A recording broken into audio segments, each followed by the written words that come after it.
কোনো একটা বুলেট এসে আমার বুকটা হয়তো বিদ্ধ করে দিয়েছে এবং সেই মিছিলে আমি হাসতে হাসতে আমি শহীদ হয়ে গেছি।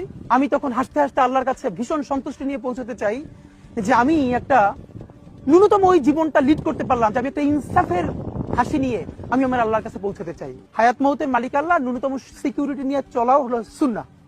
কিন্তু আমাদের লড়াইটা হলো, আমার মা স্বাভাবিকভাবেই কান্নাকাটি করেন, আমার পরিবার সবাই। তো আমি আমার মাকে বলেছি যে দেখো, মানে আমরা যে লড়াই নেমেছি, আমার একটা মনে হয় কি কোনো রাজনীতিবিদের না বাসায় মৃত্যুটা হইতে পারে না, এটা কোনো ভালো মৃত্যু না।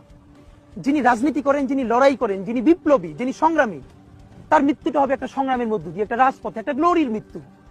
আমি তো ভীষণ ভাবে প্রত্যাশা করি, আমি ছোটবেলা থেকে এই স্বপ্নটা দেখি, অনেক জায়গায় বলেছি যে একটা তুমুল মিছিল হচ্ছে অন্যায়ের বিরুদ্ধে, সেই মিছিলের সামনে আমি আছি, কোনো একটা বুলেট এসে আমার বুকটা হয়তো বিদ্ধ করে দিয়েছে এবং সেই মিছিলে আমি হাসতে হাসতে আমি শহীদ হয়ে গেছি। এবং সবাই যখন মৃত্যুটাকে ভীষণ ভয় পায়,